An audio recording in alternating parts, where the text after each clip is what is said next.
Hello? Sorry, wrong number. Oh, no worries. Wait, what you doing? About to watch This Is Actually Ben? Oh, do you like This Is Actually Ben?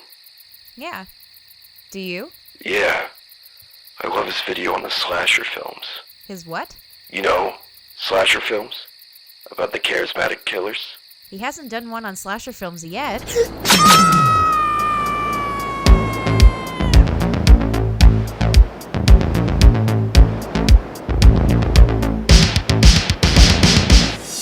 What do you think of when you see the titles of these films?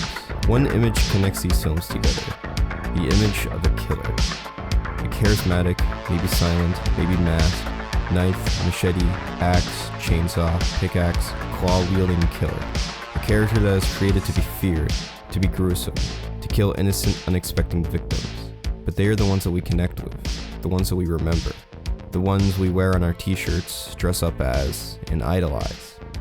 In this episode, we are going to explore the love for a killer.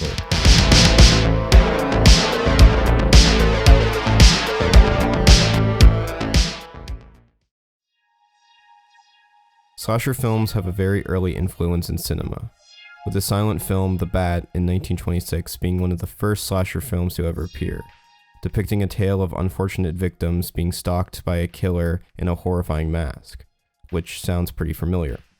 After this, however, there was only a handful of films that had the feeling of a slasher film during the 1930s and 1950s, and still a little bit after.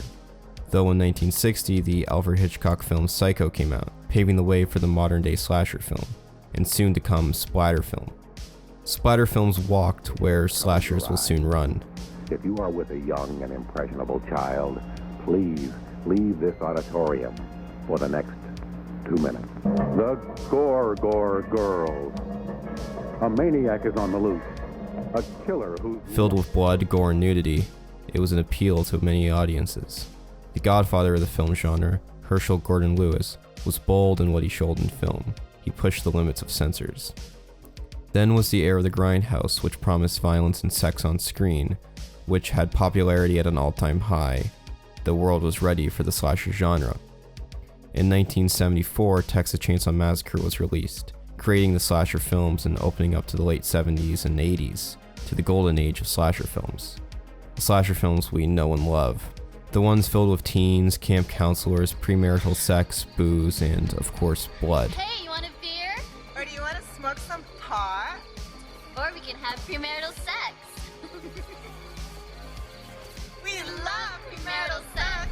A defined killer that cuts and slashes through the teen group one by one until one lone survivor fights back and finally defeats the killer at the end, just for the killer to return in the next film and terrorize the next group of teens. But it is the thing that we were meant to fear that ends up being the thing that we love. I don't see people hanging posters of Ginny Field or Nancy Thompson, the survivors, the heroes of the films, not like people put posters of John McClane or Indiana Jones. Rather, they hang posters of Freddy Krueger and Jason Voorhees, the ones who torment and kill the ones around the hero. Yet they are the icons of these films, the ones we think that are cool and iconic, though their actions are despicable and deplorable. Why is that? We don't cheer when a real-life serial killer is on the loose, but we dress up as Freddy Krueger, whose origin is being a serial child killer. What we like about them is their look, their personality, and individuality in the films, and the power they hold. Freddy isn't just a deplorable child killer, he has a personality. He is charismatic, he has the classic lines we repeat, mixed with a unique, iconic look. He feels like a comic book character come to life. This is it, Jennifer. Your big breaking TV. Welcome to prime time, bitch. I relate with the teens in the movies, but I don't remember them. I see people like that every day. I don't see wisecracking sleep demons burnt head to toe with a fedora, metal claw, and sweater. He is memorable, and memorable becomes notorious. He is evil, but he has a coolness to him. He's always one step ahead, and he can throw a quick joke in now and then, just to taunt them.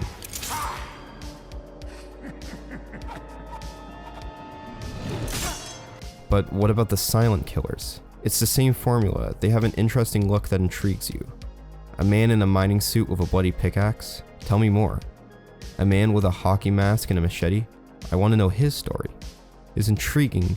Just because these characters are silent doesn't mean they're void of any personality. They show humor, caution, compassion, and rage all in body language. Freddy doesn't have this problem of articulation. He can speak and use his face, but a character like Jason cannot speak and his face is masked. But a mask adds an element of creepiness. A mask shields the face of the person, though the mask can add an aspect of creepiness to the character. A mask shields the face of the person. The face is a major tool we use to see someone's emotion and their intent. A face of rage or a face of sadness can tell a lot about a person's actions coming up, but a mask shields this. It also shields us from connecting with them as an individual, as a person. Though this adds to the creepiness, it can detract from the personality, or maybe not. The mask adds a vagueness, but the mask also adds a personality to the character by giving them another feature we love. A hockey mask, a ghost mask, adds to these characters' personality, and it's just another thing that we love about these characters. It's unique, it is interesting. It's just like the fascination we have with knights and the masks that they wear for their armor. But it also adds an element of mystery behind the character, not fully knowing who they are. Though some of you may say that these killers are just there as a plot device to cause chaos and murder, I'd say that they are the ones that have the most character. Though some of them may not speak or don't speak a lot, they are the ones that have the interesting backstories, the trauma, the motive. They are fueled and they are memorable.